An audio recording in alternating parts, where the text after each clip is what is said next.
Right? Yes. Yes. So the first thing we're going to talk about is the shoulder girdle. So when we look at shoulder girdle, we got the clavicle here. Then in the back we got the scapula, the shoulder blade, that's the scapula. And from there then, we're going to get the arm attached to, and we got the, you know, ulna and all that stuff, the upper extremity part. So when we, I need some. When we look at the shoulder blade, the scapula, it's kind of a funky looking bone. It's definitely irregular. It's got this goofy spiny thing on the back. If you hold it, you can see it's got that ridgy thing on the back. That's the back. So you know that's the back. So this here, you can see it is on the back. When we look from the front, it's not having a ridge, it's flat inside. So that tells you front or back on the shoulder blade. When we look at what does the shoulder blade do, oops, come on, give me bigger, just bigger. There you go. When we bring the arms up, we go to about here, and at that point, the shoulder blade goes outward and helps us with the arm motion. So when we take the arm, first we go to about here, and then at some point the shoulder blade comes in and moves it as well. So that's like two joints almost. It's the shoulder joint here, and then a whole damn thing that goes to the rib cage. There's no joint, it's all muscles. But it still creates a movement thing. And so that makes the shoulder joint really nice. It makes it very flexible. But it's pretty darn sturdy for what it is. I mean, we wear it out and get frozen shoulder, but you know, it takes a lot to wear that thing out. It holds pretty well for a long time. Huh? Oh yeah, let me do this. So we move it to about here, and then we have to bring the whole thing in. On this we doesn't show it because it's glued to it. You want to use this to see? Want to use this to see? You have an extremity or what? Because I need to take this one. Front and back again, somebody said? Yeah. So the, oops.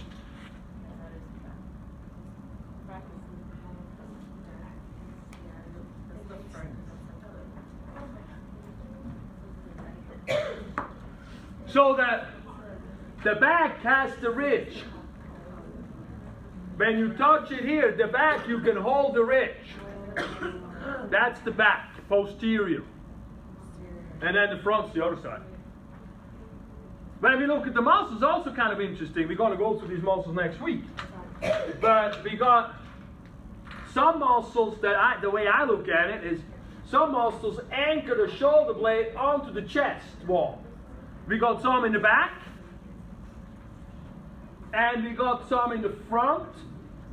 We got some in the front right here. That's the front.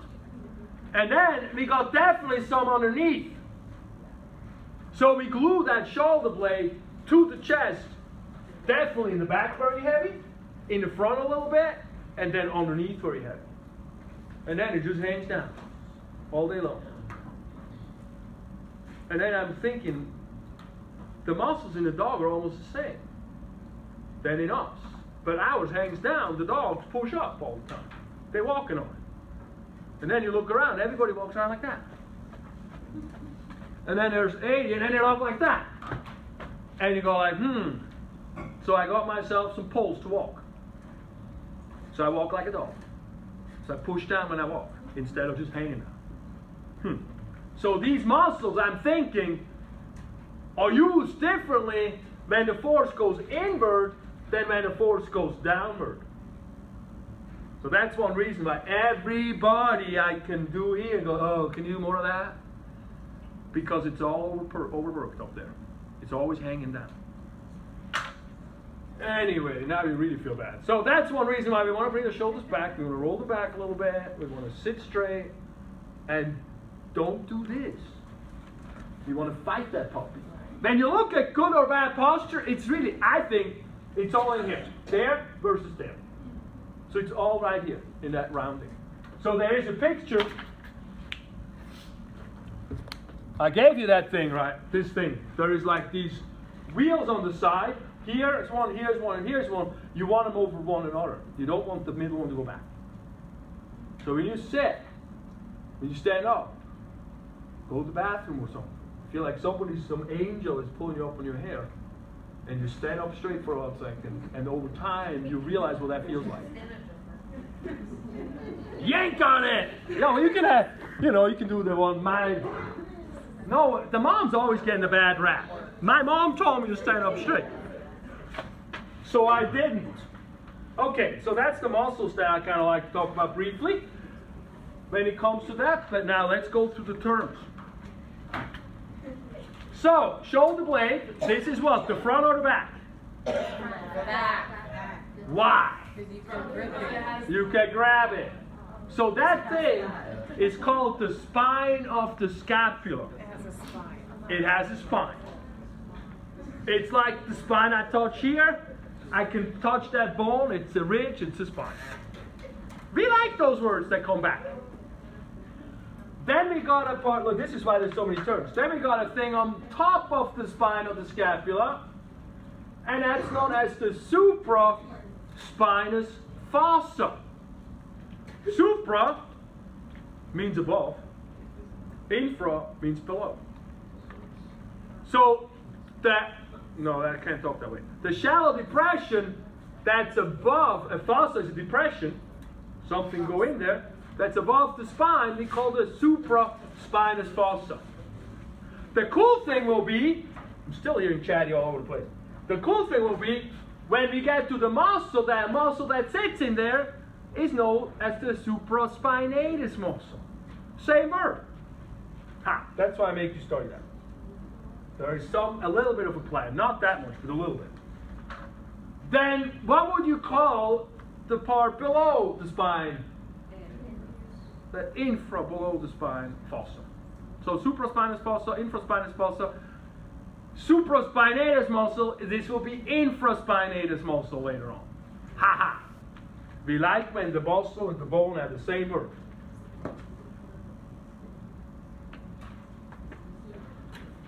Then, when we look from the back onto it, we have a ridge, a border that goes into the shoulder, into the axilla, into this armpit.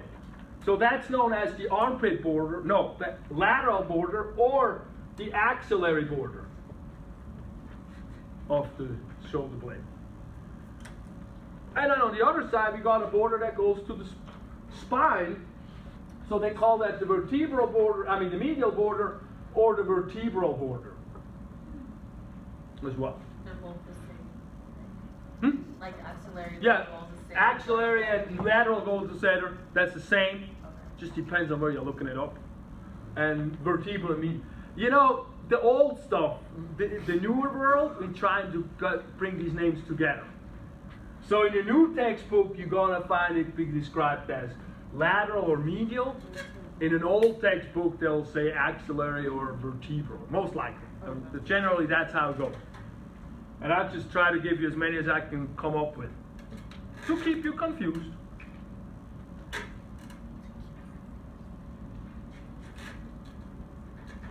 Oh, cool.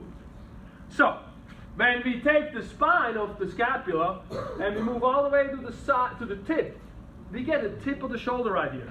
That's the tip of the shoulder. So you touch your shoulder, you touch yourself, that's okay. Touch your shoulder, your clavicle goes out to the side. Yeah, me too, I can touch myself. And it goes to the tip of the shoulder, and right there, the tip of the shoulder, that's the acromion. You can feel it. And from there, you drop down a little bit. You have a little indentation, and the next bump you touch is on the outside. And that's your arm bone already. So we're going to do that next. So you're palpating, or you're palpating here. You push, that's the end of the shoulder, and then you drop down a little bit, and then you feel the arm already. Right there. Well, it's cool. Then what you can do is you can touch the tip of the shoulder from side to side, front to back, and drop down and feel, is the arm bulging forward a little bit or backwards a little bit? It should be aligned. That's one of the things, the way I feel on the page. I'm like, oh, it's forward. There's like, oh, we got to bring it back. I have that right now. My arm falls asleep. Like, need a chiropractor. Then when we fall down, right in here, we actually get the place where the arm comes in. And let me see if there's a better picture of that. Whoa. Right here we see it. This picture, see right here, that's the front. That was the acromion, the tip. And then below it is this little weird shaped thing where the arm goes in. So that's, you see the arm going in right here. Right in there. Underneath that acromion. That's the same thing as this. This is looking from the side onto the shoulder blade. Like this side. Actually, yeah, it's from here, this way. It's the acromion, right? Yeah, that's the acromion. And below there is where the arm fits in, that makes the joint with the arm. So when you take your arm here, you have the acromion, and then it drips down, and then the arm goes into something, and that area where the arm goes in, the bone, the round little small bony piece on the shoulder blade, this is where we make the shoulder joint proper. That's where the arm shoulder joint's in. And that's known as the glenoid cavity. So we can see that fairly well described on this picture that shows us an anterior view, a view from the front. And that here is the glenoid cavity. And that makes, well, they call that the Glenohumeral Joint. That's a good thing to talk about. Oops. The Glenohumeral Joint. The upper arm bone is the humerus. Did you know that? It's a humerus. It's not funny, it's just a humerus. And where that arm goes into the joint, into the shoulder blade, is right here. And they call that a joint.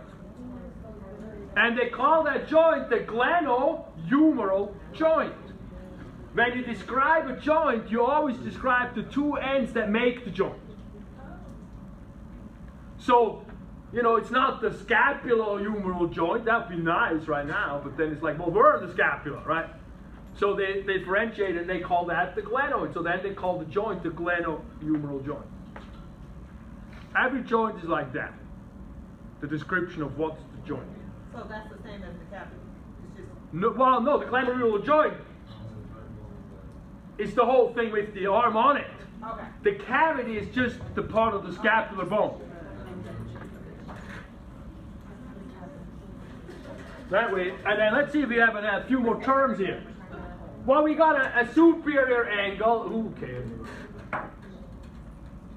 I don't think that's on the test. Oh, we got a good one.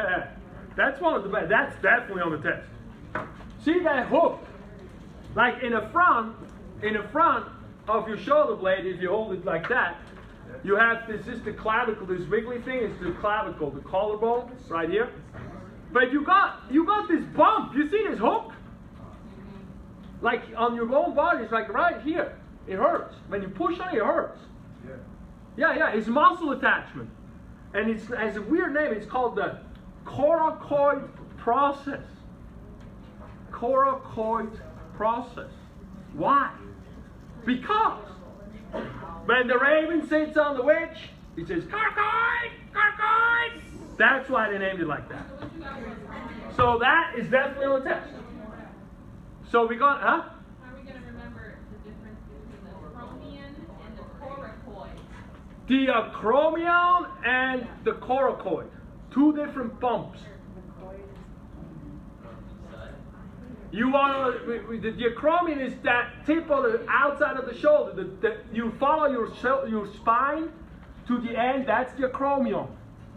The coracoid is on the other side in the front. And we're going to get muscles, we're going to get a coracobrachialis attached here. For example, that's a muscle. Or pec minor. boob muscle minor. It's attached here. And it's pokey. If you touch it, hurts. Don't touch it too much. I like that one. So that's definitely an interesting one. Coracoid. And then, lastly, the subscapular fossa. Now, this is not infraspinal or anything. This is sub. So sub means below, underneath. Submarine. Yes. No, that's the coracoid. What's this tip? The tip is the coracoid, and go backward. Yeah, that's what I was saying. That's the coracoid. Yeah, you got it then. So sub means underneath something. Scapula is the shoulder blade. So that's the fossa, the shallow depression underneath the scapula. That's why they call it that. And guess what? We're going to have a muscle that's called the subscapularis muscle in here. Great. Can't complain about that.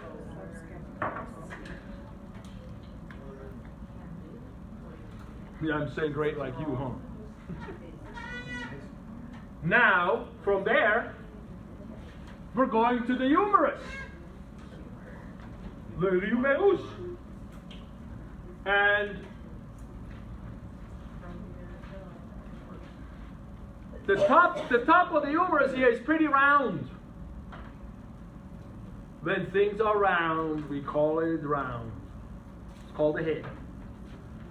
If you have to guess and you see something round, you call it a head. It's very often right. So that's the head of the humerus. But it's a fairly shallow head because when we get to the hip, we go like, wow, that's much bigger in the head. So the humeral head is like a half dome almost, not a full ball. And so right here, where that half dome ends and finishes around it, is called that. What we call that is called the anatomical neck. Yes, sir. So someone would pop that out of their socket freely? Huh? If someone pop that out of their socket freely, is that like multiple joints, or what is that? You mean that this whole is glenohumeral? They can just pull it out of their socket. Well, don't overdo it because it's going to wear out the muscles. But You can do it. You can do that. it's called, what would you call that? I don't know. Well, it's just loose joint as far as hypermobility. But, you know, you can throw the shoulder out, they call that. But every baseball player throws the pictures like, that's the clavicle, the collarbone. Question back there? Nope. Yes? So the neck is like right below the line? Yeah, the head, and then it's the head, and the neck is right here. Oh, it's like off the line? Yeah, it's on the line. They call that the neck. Again, these terms are all really arbitrary at the end of the day. No, the Lord didn't call it anything.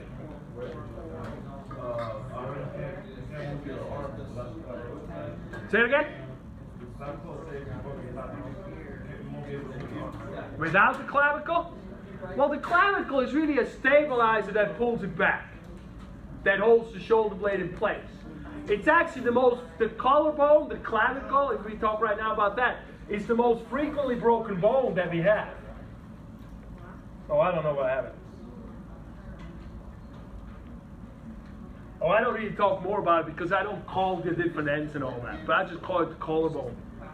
And when you fall down with an outstretched arm, the force goes in it and it usually breaks down. In the kids particularly. So it snaps. It's a very, if you look at it, it's flat. It's not that big. In the cats, this bone is in the skin. It's called the dermal bone. The dermis is the skin. And so, you know, it's more of a stabilizer than as a real weight-bearing situation for you know. So then we have that anatomical neck right here. And then we got a couple of bumps. So you got a bigger bump, and next to it a smaller bump. The smaller bump is a little more in the front, the bigger bump is a little more out to the side. Right here, smaller bump, bigger bump, smaller bump. I know, it's all palpable. So the bigger bump is known as the greater tubercle. A tubercle is a bump. A tubercle is a bump. Or sometimes you find a textbook where for some reason, even up there, they call that a tuberosity. Tuberosity is a big bump. Like on your hip out here, that thing there, that's a tuberosity. That's big. That's like this big. Mine's really big. So on the shoulder, on the arm is a little smaller, so they call it the tubercle. So that's like a little tuberosity. So those two terms go together kind of as what they are. Small bump, bigger bump. Which one is small? Small bump, tubercle, tuberosity, bigger bump. Oh, okay. But you do find textbooks where they call this the tuberosity also. But you just go with the flow, as long as you know what we're talking about. And then, so the bigger bump is here, the small bump is here, and in between that bump, we have an intertubercular sulcus or groove. Inter means in between. So in between the tubercles, there's the sulcus. But when I learned it originally, it's called the groove. And often you find it called the groove. And I was in massage school, and they talk about this, and I'm like, groove? Groove? This is not a blues. That's not a groove. And I started 30 students. I'm like, what? That's nothing to do with music. And they just couldn't stop laughing, right? And so that's where I learned that a groove is also a depression. It's not just a part of music. You learn English in any kind of way. Some of us from mom, some of us from anatomy teachers. So then what you do is you go down a little bit on the middle, on the arm. You go about midsection, and you feel on the outside a bump. You feel that bump? It's kind of painful. A little bit roughage. Little roughage, not big, little roughage. Right here? Yeah, right here. Right here. That's the deltoid tuberosity. Deltoid tuberosity. See, a bump. It's a bump. Excuse me, I'm just, Yeah. like this for a minute? Yeah, it's right there. Right there. Like the muscle on top. Like if you go back to the muscles that we looked at briefly. That muscle right here goes right into it. And that muscle is the, well, I don't know, shoulder padding, pocket muscle type thing for, you know, the coats that have the padding on. Just like that kind of muscle is right there, and it's known as the deltoid muscle. And so they're naturally going to call this thing a deltoid tuberosity. That's a good muscle. We're going to do that. And then let's turn it around. Let's go to the other side for a moment, because I need to talk up here a little bit more. Because there is a bit more confusion up here. Well, you know, anatomy people are probably pretty boring, because they have to make all these confusing things and call it all these weird names. So when we go up here, right there on the bottom of that dome, that's the anatomical neck. That's a wide, big area.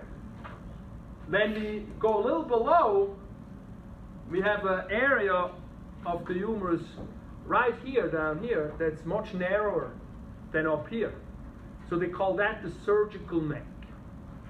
And the reason why they call that the surgical neck, you can guess, right? If it breaks, it breaks here, not up here. So usually they have to do surgery here, but anatomically they already called that the neck, so they have to make two terms out of it. That make sense? Surgical neck where it's narrow, anatomical neck right underneath the dome on the joint. Like the surgical neck is right underneath the bumps, like right underneath the tubercle. And then I don't think we worry about that. Then we go below. That's the elbow. Now let's go to the elbow. When you touch yourself here on the inside, it's got this hook. You feel that? It's like right the bone. It's the funny bone. It hurts when you hit it. That's like right here. That's that hook. So that's the skin over it, and that's it. It's like down here. If you hit this, it really hurts. So that's known as the medial epicondyle. Oh God. That's the funny bone. Yeah, right there. Well, when you hit the funny bone, when you say the funny bone, they call it the nerve, and shoots down to the finger, and the nerve goes right here into the groove. So that's why it's connected. But yeah, the medial epicondyle is where the funny bone is. And epicondyle, let's take that word around. Epicondyle.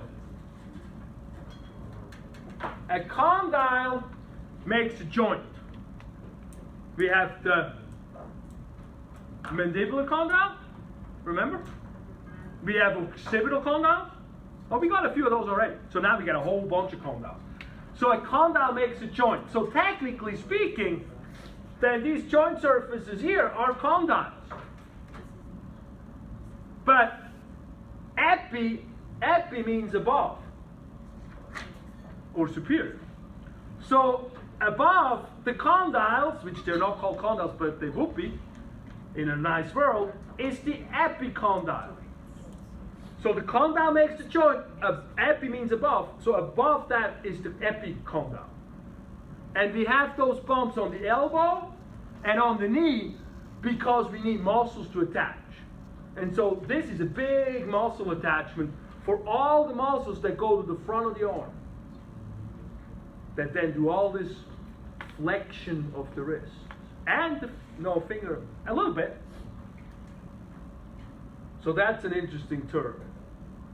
We have the medial epicondyle, and for some reason, they didn't name it. And then we also actually do have a lateral epicondyle as well. It's just not labeled. You gotta label that. It's on there. Oh, is it? Oh. At the bottom. Oh yeah, duh, right here. And then we have two more bumps that we're going to talk about, but I don't want you to get too crazy about because I don't think it's on the test list. But those are down here. Again, the logic is not quite thought through because if this is an epicondyle, that thing that makes the joint should be called a condyle, but it's not. In the elbow, we have one that looks round, an area down here that makes a joint with the radius, which is the one bone that has this round thing on top that crosses over. Then we go palm down, palm up. And there's round, so they call that the capitulum. And they could call it a head because you heard of the word decapitate. Capit is head, really. So capitulum is like something that looks like a head. If something looks like a head to an anatomist who probably had some wine, it's usually round things. And capitulum is on the posterior? It's all the way through. You see it more, you can see it on the post-anterior, but we see it very nicely on the anterior. This is the anterior view. And then the other one that's going to make a joint with the other arm, forearm bone, that's known as the trochlea. And that looks like a pulley, but I can't really figure that one out.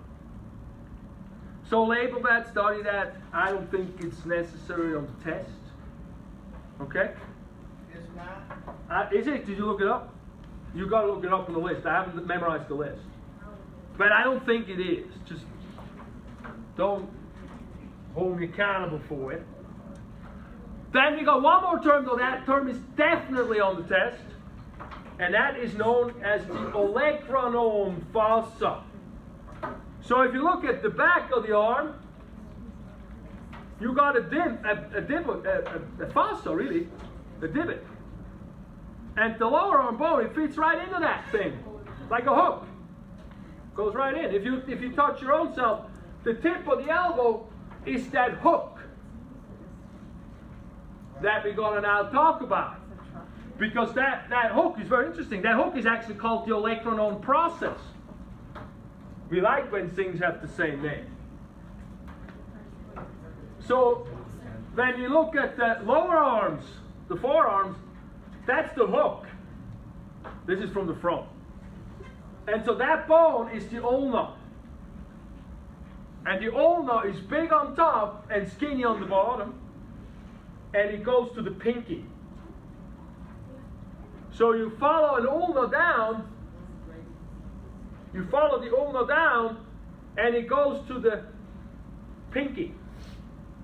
So in anatomical position, the bone that goes to the pinky, that's the ulna.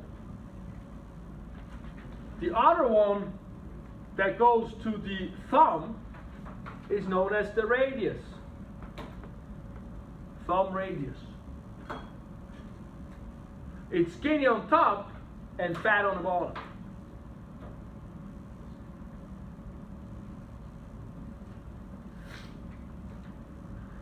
There's still a couple of terms on the ulna. The terms on the ulna that I need. Oh shit. that one comes off at least. Better than pencil, actually. The olecranon process, or olecranon, I need you to know that.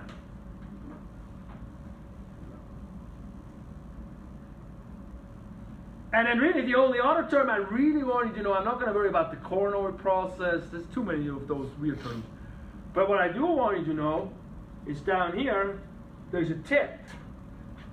And the tip on both of these bones, the radius and the ulna, is called the styloid process.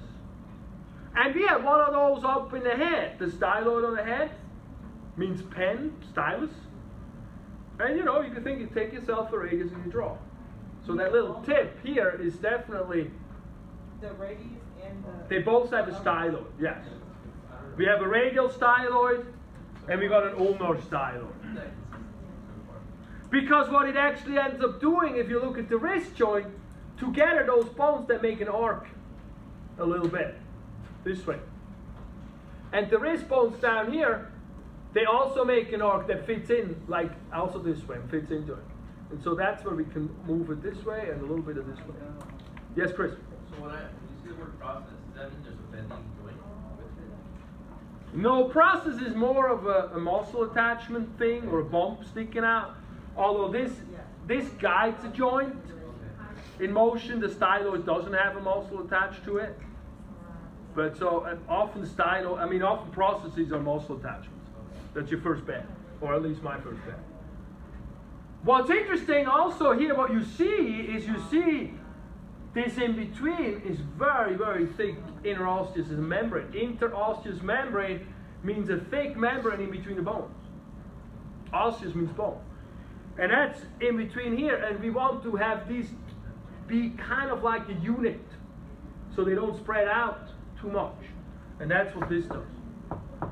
We're going to have the same thing down here in the leg. And what I wanted to have you look at on this picture here, well, a few things. For once, see how freaking complicated it looks on the inside of an elbow. That's just why I put that on. But the hook is kind of cool. See how you have the ulna here, and it comes around and it wraps around the capitulum of the humerus. That's the capitulum here. And so that joint is really just being able to do this motion. Flexion, extension, flexion, extension. What? Never mind. Yeah, it is. The turning of the wrist is going to end up coming out of this joint here. And the one part that we didn't add on there, I think, on the radius that we need to still do that is actually two more. That round thing on top, and you can see it here, it's round. It's round. It's flat and round, but it's round. So they call that a head of a radius. So that's cool. Just the top of the radius, the most proximal portion. If you look at your model, it's round on top. It circles around. Oh, that's the radius. And then if you go down a little bit, it's a little rough. That's known as the radial tuberosity. I need you to know that too. The neck, yeah, the neck's in between. That's fine. That's not on the test. You can label it. But the radial tuberosity is where we have the biceps muscle attached. And that's this one. Oh, it's not there anymore. The one I used to have. And so that's why we need to know that one. And it's kind of interesting. I can maybe explain it to you right now a little why that's cool. So we have, somehow, there you go, front of the head. So when you palm down it, you pronate your arm, that radial tuberosity goes down. And so then you got the biceps on top here in the front, that curly muscle, and it attaches right in here. And when it contracts, it pulls on it and it pulls the radius over and it turns the arm up and it makes it supine. So that's why that bump's important. So your strong arm up here, muscle arm up here, actually helps in the rotation of the radius. So it's palm down, palm up. And it makes sense. You're going to hold something really heavy, palm up. Boy, you need something really strong pulling on it. Better go work out.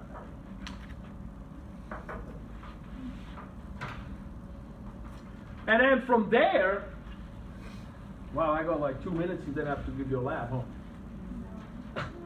From there, we get into the carpals and into the phalanges. Carpals are wrist bones.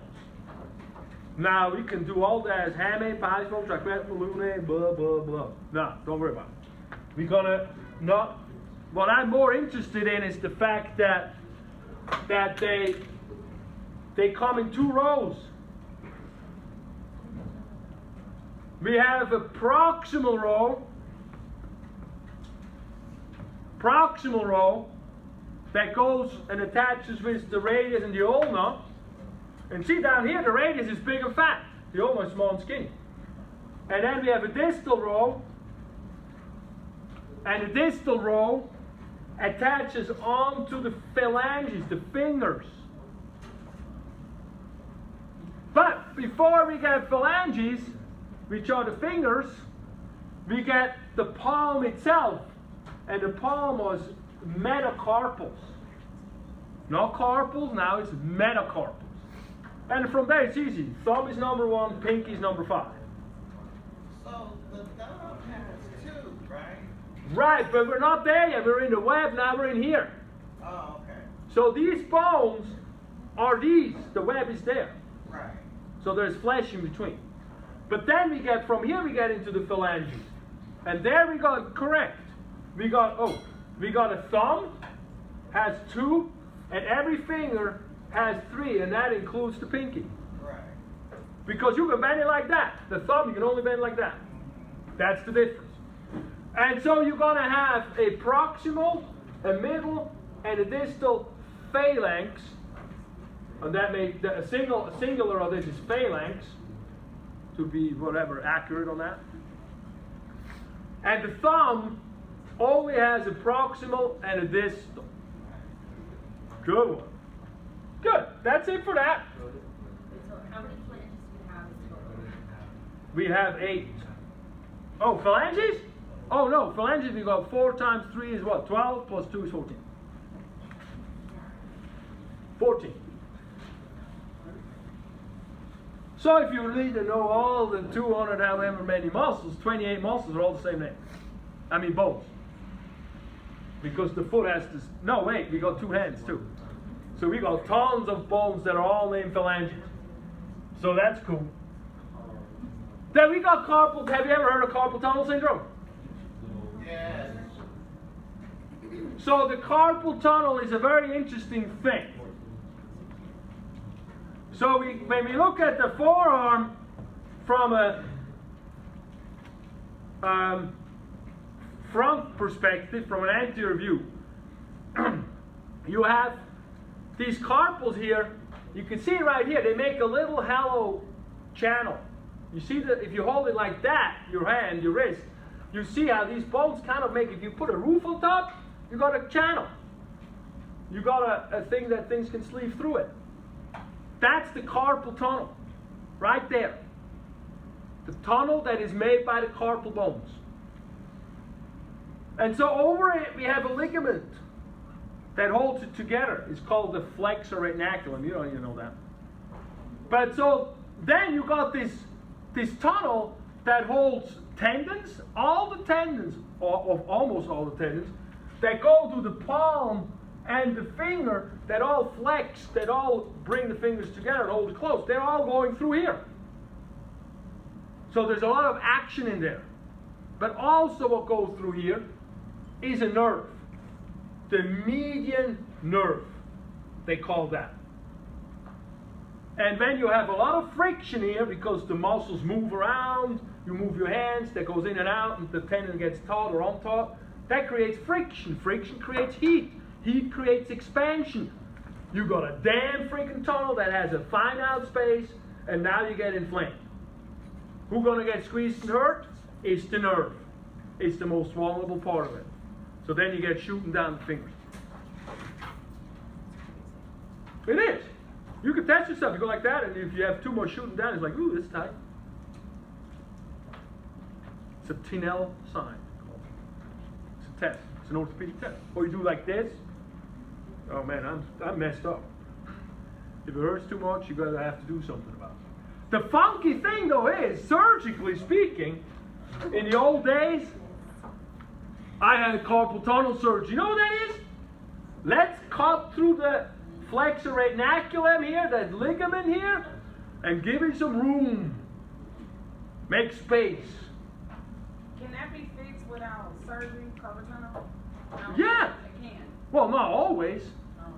But now they do a nerve conduction velocity test, which is they snap you somewhere and they see how fast does the nerve travel. They measure that. Because they can measure where in the world is the nerve impeded, is the nerve pinched. Because it's not only pinched here. The main place where this nerve is pinched is actually the forearm. Here, right. Because when you look at this anatomical position and everything is relaxed, when you look at the anatomical position typing, it'll be like this. Not this, this. So when you do this and you type, you're always contracting the muscle that does this downward. And that is exactly the same muscle the median nerve travels through up in here and it gets pierced. So that could be a problem. That's an impingement right there. So you got one here, two possibilities. Then you got one here. That's the other big place where things come out, where the nerves come out of the spine. They're very vulnerable there. So before they come out, they often get tweaked here by scaling muscles, these muscles right here that go from the neck into the ribs. So whenever I have a carpal tunnel person, I'm going to work ribs, I'm going to work here, I'm going to work here, I'm going to work here, I'm going to work here, and then I'm going to work here. But I ain't going to take a scissors and cut it. That'll be way later. The problem we have is not that we need to cut or not cut. The problem is why the heck we're doing that in the first place as the first intervention. That's where we have to be feisty.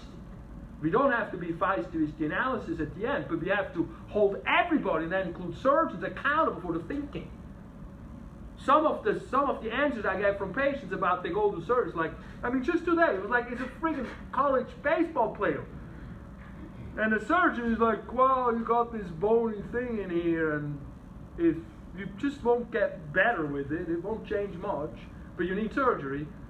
Wishy-washy like that, we go to the next person, talk there, and see what they say. So he's now talking to somebody, I guess in Colorado or something. But that's why it's about the thinking, it's not about, yes or no. Does that make sense? Yeah. It's kind of interesting, huh? I know, that stuff gets me. I know, see, I keep talking. Okay, now let's go and switch gear and go to the lower extremity. So we're going to go first to the hip.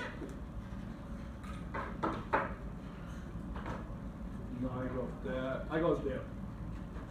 So the first thing when we look at the hip is the pelvis. That's why I gave you the spines as well. That way you got the spines, you got some two parts. It looks like this.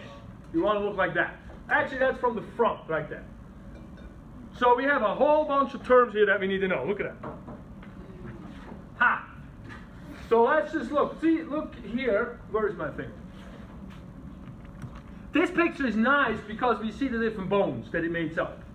The hip makes up of 3 bones. The ilium on top, you see that? Ilium here. Then the ischium is your sit bone, or ischium. And then the pubis is the front. There's the 3 bones. And they all sort of merge together where the hip comes in and out.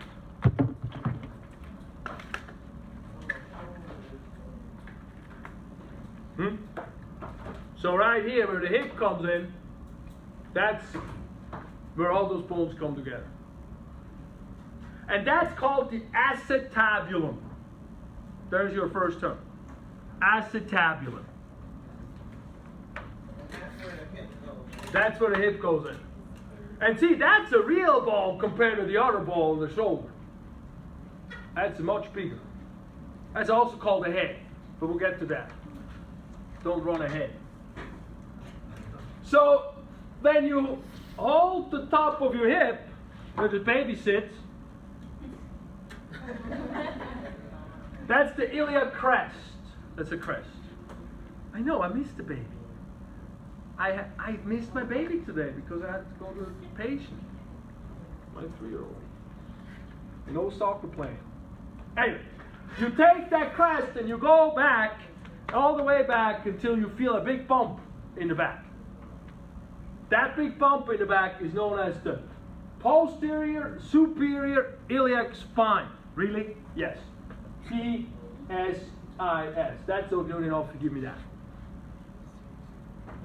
On your bones, that's that big bump in the back. On your pelvis bones, that's this bump right here on both sides. Right there. On yourself, that's right in here. Right there. You take the crest and you march it back and you feel. You can actually hold your hand on the crest and you find your thumb finds that bump. That's the PS. Can you show me where it's at? On what? On you, on the shelf. On there, yeah. It's the dip bump in the bottom. Right here. Right here. These two big ones. That's the PS. PSIS. PSIS. Yeah. Posterior superior iliac spine. And since we don't want to be boring, we have another one called the posterior inferior iliac spine. It just drops one down. It's not on the test. But it might be on the list, so you have to look. You label it for me if it's on the list. I want you to understand it. I don't want you to memorize all the terms. Because you go to the next class, they're going to all come with the benches. So PSIS, and then all, technically we used to call that the PIIS. The pissy. Then you go to the front. Let's just go to the front. Woo, you got that bump in the front. That's really sharp right there. If you knew, it's right here. You bang it, it hurts when you bang it too hard. Yeah, that's the one. That's the anterior superior iliac spine, or ASIS, which is also the greatest department at IKEA, the as-is section. Get my greatest stuff there. So now you remember that. The as-is is in the front, the pissy is in the back.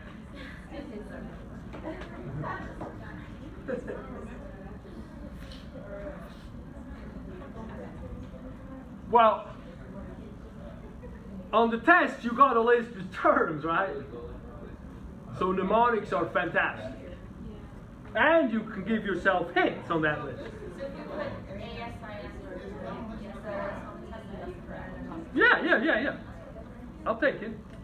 If it spells ASIS, you meant PSIs, we have a problem, but... Where's the as-is again? The who? The as-is? Oh, the as-is is right in the front. Okay, got it. It's like the most front. If you go forward, it's where it goes in. Okay. So you can grab the crest, you go, and also you go. You can't really go in because you got ligament stuff. Can you repeat where the Ela? The who? The Ela. The Ela? Oh, we haven't even talked about that. The crest. The crest is the top. The Ela is here on the side. I don't use that term though. We don't talk about that too much. No muscle attachment. So then we already did the acetabulum. And then, we also have an anterior inferior iliac spine, but we don't use that as a term. So we just need to know the as-is and the PSIS. Well, you look on the list, and then you print out the list for the exam. You can't hold me fully accountable for that because I have go off of memory on that. I know. It's usually that you guys think it's a lot of terms, and I think it's hardly any terms. And then we're in the middle somewhere.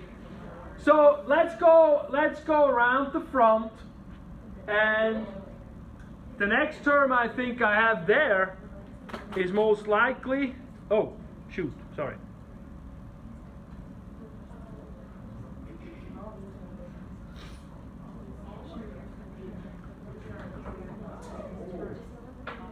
The pubic symphysis, really. In the front here, listen up. Listen up. In the front here, Sione. Are you listening? Thank you. In the front here, where the two bones come together, there's a joint that has a disc in it. And that joint's known as the Pubic Symphysis. On here you only see pubis because it's not a joint, it's just one bone that they show.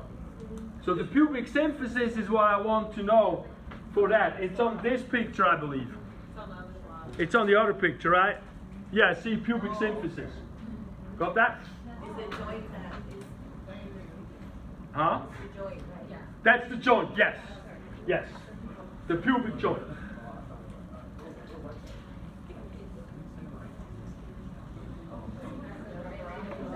Pubic symphysis. And then you look at your list. Look at your list. Hey, you guys, a little chatty in here. I gotta scream, so slow down with that talky thing before I start screaming at you. The pubis, look at the list. It has superior pubic ramus, inferior pubic ramus. You see that? The ramuses are these arches. So when you hold that thing, you can have this hole in between. You can hold it upside down. They are made of bar-like bone, and the bar-like bone is known as a ramus. A ramus. So on the side, I can sort of show you where the coloring is, right? So you got rami all over the place. You got a pubic ramus here and here. A bar-like structure that makes that big hole, which is known as the obturator foramen, but we don't have it as a term. So if you look at the pubic list, the rami are right there, because the next bone we're going to have is the ischium. And the biggest, most important term there is the sit bone. That's your ischial tuberosity. That's where you should be sitting. Most people sit on their ass. That's like that, not this sitting up. That's the difference. So the sit bone is what God gave us to sit in if we listen. Do we have to know the ramus? No, Okay. not for the test, but I want to explain it. Okay. So we have to come. That's why it's on these lists. So the sit bone is a big one, but then look at the sit bone. We also got these bar-like things in this purple bone. So they also have multiple rami.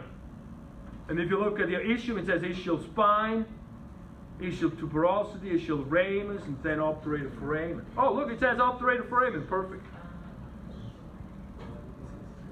So the rami are these, and don't even label them as long as you know what I'm talking about, because it gets nitty-gritty. Which one is the one on the pubis? Which one is the one? You know, who cares? But what is interesting here, there is a bump in the back, and you can see that, you feel that bump right there. That's the ischial spine. Right here. That's a term that's important. And then the term that's more important actually is right here. This thing here, because what comes out here is the sciatic nerve. And that is this structure where you can put your finger in up here, that rounding. That's where the sciatic nerve comes out. And that's known as the greater sciatic notch. So that's where sciatica comes from? When people have sciatica? Does Well, it get you know, these days it's kind of like people saying they're vegan but they're vegetarian. It's like saying I have sciatica but it's back pain. It makes it sound better. So a lot of times that's sciatica. Proper sciatica is when you have symptoms below the knee. So it has to go down below the knee. Otherwise, we call it really back pain or butt pain. Or, but when you look at the sciatica, it can happen. It's like the carpal tunnel. You can have the sciatic nerve been squeezed different places. One place where you can squeeze it easy is in the butt. You have a butt muscle that goes from here to the outside, across. A very important muscle, and it goes through there, and if that muscle is tight, because you are uptight or something else, it squeezes it, it hurts. It's called Piriformis Syndrome. Piriformis, people heard that before, otherwise don't worry about it. Piriformis, we talk about it when we talk the muscle again. Piriformis Syndrome. Another place is in the spine. The classic is a low back spine problem. Then it's actually squeezing it up in the back, in the spine. And then where else we got? That's the big one. So yeah, no, we usually get it going through here easy. So let's see what else we got for that. I think that's pretty much it, right? The term auricular surface, don't worry about that, leave it out. Do label me the obturator foramen, it's on that list. That's just the whole, I sometimes you think it's made so we can hang up the thing, but it's actually two muscles that go on each side. So nothing goes through this hole. It's an interesting place. So we don't really pay too much attention to it. Follow that now, we get into the femur. But before that, oh yeah, this is really cool. You know that this is one place where men and women are different. The hip. And I couldn't find the female pelvis here, but it's okay. I don't know why. But when you look at this part of the hip, there's a baby that you go through. And it ain't going through if it's like a male pelvis. Because the male pelvis is narrow up here. The female pelvis is more wide. So it can sit in there nice. So that's the difference there. And so we can recognize that, but one sign that radiologists use, X-ray people. Who is X-ray? Who wants to do X-ray? There you go.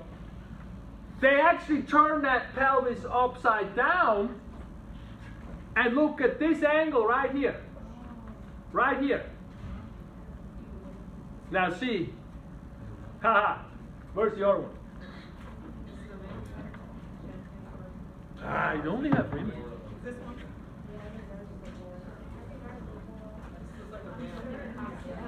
So when we look at these, you take that upside down and you look at this angle right here.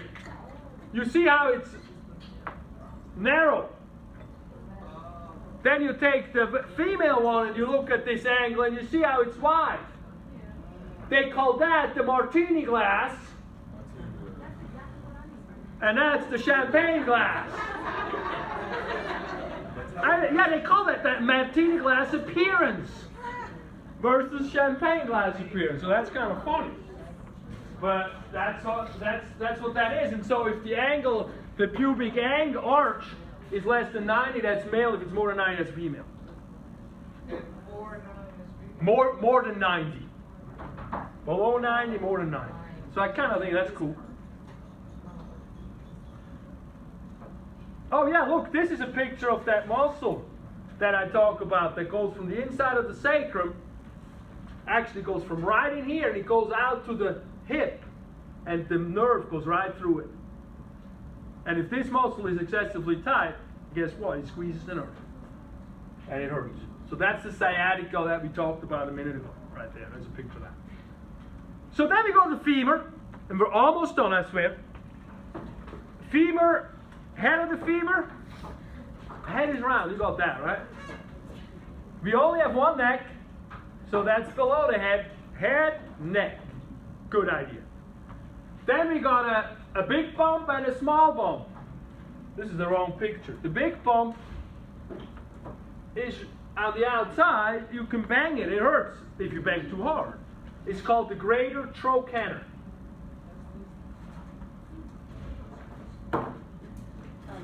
Oh, that's another word. I said tuberosity and tubercle. Put in trochanter. That's another word for big bump with muscle stuff.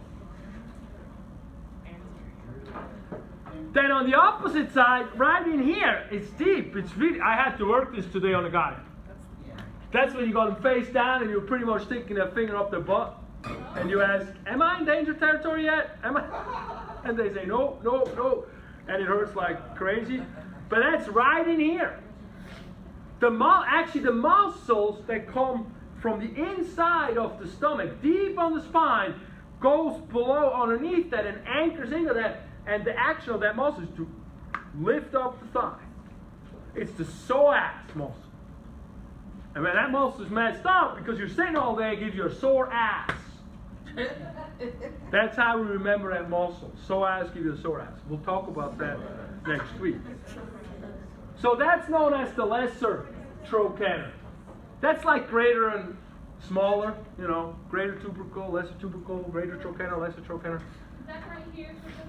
Right here? Yes, that little small Lesser? stumpy thing. Okay. That's it.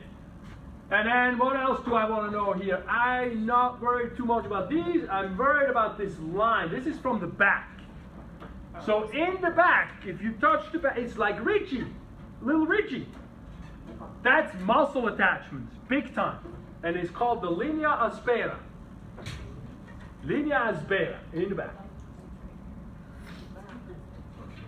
And it is massive because the muscles that attach there are your quads. They go all the way around and they wrap in the back and then come to the front. That's how big they are. The biggest muscle groups we have in the body. That's why if you want to do cardio workout, it's good to use your legs because it's the biggest muscles to use. It's okay to use your arms too, but the legs are the kahuna. The other muscle that attaches there in this Linea Aspera is the middle meat. The stuff here is the adductor muscle. They all goes right into here too. And then it goes in the front and in the sit bone and it brings the leg this way. So there's a lot going on in here. So it's really, really powerful. Very tight very often. So that's the Linea Aspera. Very cool place. I can guarantee you it is on the test. Bing, bing, bing, bing, bing, bing, bing. How do you spell that psoas muscle? P-S-O-S. Psoas. Sometimes they spell it iliopsoas, but we go about that later. So when we go down to the knee, we got these two big bumping things here. See these two things? Now those are condyles. Finally we get the word condyle come into play. We have a medial condyle and a lateral condyle. Nice. Easy words. I can handle that. And the lastly thing is, there's also the term called, where is that? Fovea capitis. Capit means what? The head.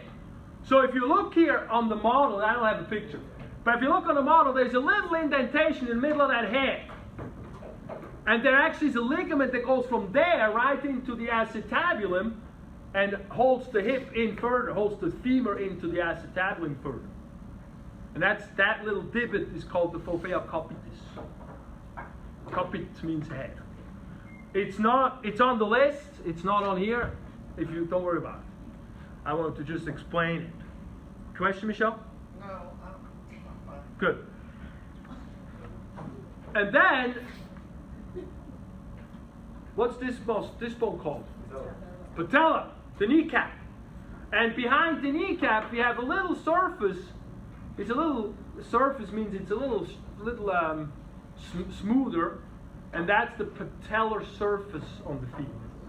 See the last term there says patellar surface, and that's that. I don't see it. You don't see it on the list or where? Oh, thank you. It's right at the last term. Patellar surface.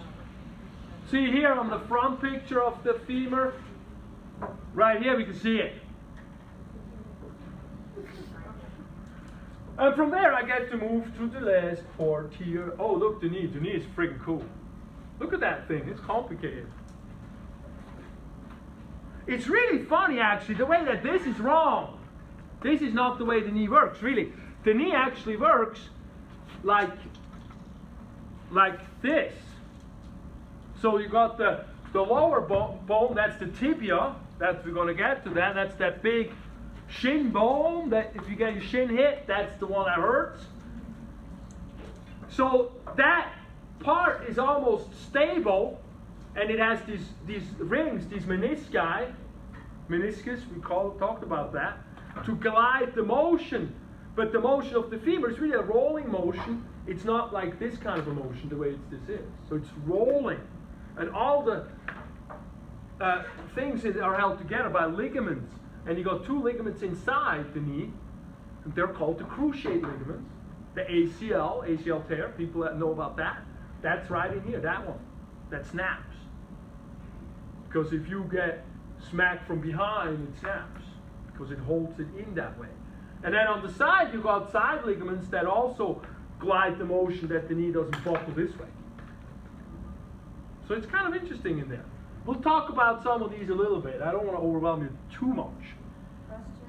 But the motion, that got me. That was really interesting. What guides the motion? Well, the ligaments glidey, and then we got the meniscus that sort of gives you a direction as well, that holds these femoral condyles in place. And then the muscles, of course, do the motion itself. Whenever you do ligaments and muscles in motions, and they always work together. That's a good question, very good question. So then from there we go to the lower part, the lower leg. And nice, the surfaces here, the joint surfaces are called condyles. Medial and lateral condyle. And then on the inside, in between the two condyles, we have a little bump right there. And that little bump is where those cruciate ligaments attach to. And they give that a name. They call that the intercondylar eminence. Like your highness, it's a little higher, you know. Then when you go down here, so this here is the big one. The big one is the tibia. On the lower leg, there's also two bones, but the outside bone, known as the fibula, is not as important in terms of its job. Well, I shouldn't say important. It's still important, but it doesn't have the whole same job as the radius and ulna have up here. The fibula is more a stabilizing bone, and the tibia is the weight-bearing bone. Some landmarks on the tibia that we need to understand is the tibial tuberosity. And when you fall on your knee or you kneel, that's what you kneel on. And below at the bottom, we got the bump here that sticks out on the inside of the foot, and that's the medial malleolus, or malleolus. That's a cool thing. You can make a yodel out of this name if you want to. And then on the fibula, as far as I'm concerned with the fibula, I'm most for understanding the lateral malleolus, and on top, we got a head that doesn't look like a head, but it's called a head. When I test you on these bones, they're like this. They're together. They're not single bones laying there. So that's why I don't give you single bones to study, because otherwise we get all confused. And so this is the way I test you as well. So you're never going to get a fibula alone and I say, what's the head? And you go like, they both look the same. Because they do to me too. So it was always be in the whole articulated skeleton, so to speak. The other thing here that's crucially important is the interosseous membrane. And that's holding these two bones together. And in this part is more pertinent than up here, because you're always walking. And whenever you walk, you push down. Whenever you push down, this bone goes up a little bit. If you look at the joint line, it's rounded this way, so you can go up a little bit and give a little bit. So if you look basketball players, they're jumping all the time. That's always a little bit of stretching. A little bit of stretching. And at some point, they get shin splints. Because when you look at the muscles, you got a muscle compartment in front of this, you got one behind, you got two behind it, and you got one on the side, right outside the fibula, right here. And if these spread apart, it tightens up the whole thing. And then the surgery they do, if they do surgery, it's called a release surgery. So they cut through the muscle fascia to give the muscle more room, which makes the muscle about 30% less effective. So if a pro athlete does that, have a good day, a life, I meant to say. Because that's it. So you want to be aware of that. If somebody talks to, oh, we need to do a release surgery on this, you call me. And we'll talk before you do it. Maybe you need to do it, but I'm sure there's a whole bunch of steps that most likely can be taken before you do that. All right? So that's really cool. That's a very, very important part of the body right there, especially as far as sports stuff is concerned. And then the foot, the ankle. What I want you to know here is this is like the carpals, but now it's called the tarsals. So we don't have carpals down there, we have tarsals. Oh, look here, tarsals. See that? I'm not going to make you study all of them, but what's kind of interesting is this thing. So when you look at the foot, it's almost like you got the first 3 toes is one unit in some ways from up here, and then the outside 2. So it's like we have a hoof, kind of, right? And then it got more specialized as we grew up as a human species. The one bone that I want you to be aware of is the bone in the back. That's the heel bone. That's a very important bone. Huh? What bone? The heel bone, the calcaneus. Oh. And then the other bone that's quite important is the one where the weight comes down. It's like a cube-shaped bone right in here. It's like right in here. You can see that right there. That bone is known as the talus. So if you twist your ankle, wham, you're going to bring this bone and slam it inward, and it sort of bends in a little bit more. You get on a lot of old people too, or if they're really big people, the weight goes more lateral, they walk on the side a little more. And you won't believe how much results I get by taking that heel and pulling it down and hammering it straight. And all the stuff relaxes. It's crazy. I know, it's crazy. So those are important, big important. Then we got navicular, cuneiform, cuboid, different names again. But then we have the same as in the palm of the hand. We get into the palm of the feet or the web of the feet. We have metatarsals now, not metacarpals, metatarsals. 5 of them. 1 to 5. I don't know why they didn't label it. And then up here, guess what? We got phalanges, the same as in the hand. The big toe has 2, everybody else got 3. Proximal distal, proximal, middle, distal. Even the little toe. And then that thing is even called a long bone. Because it's longer than it's wide. I know. Interesting stuff. The last thing, I believe, well, more or less, is the arches. There you go. You see the foot? It's got like a bending here, a rounding on the side. See that? That's the longitudinal arch. So there's an arch here. So when you walk, it's a little bouncy. It's spring. That's great. The problem is, if it's flat already when you start walking, there's no spring. Boom, boom, boom. That's called a flat foot. Pretty much everybody got it. Because I don't think we were made to walk on concrete, but I guess it's too expensive to make sidewalks out of grass, but whatever. That wasn't part of the thinking. And then lastly, the interesting thing here is we also have an arch that goes this way. Not just lengthwise, also sideways in the front. And if that arch breaks down, that's when we get plantar fasciitis. It's marble walking. Feels like you're walking on stones because you're walking on these things, and that hurts. So that's the second arch. Yeah, it's kind of interesting down there. So you go bouncy this way, you go bouncy this way. There's a whole gym in here. Trampoline. The whole trampoline. All right, with that, thank you for so much attention to me, and I want you to take a break a little bit, go do a lap. After that, get through those terms,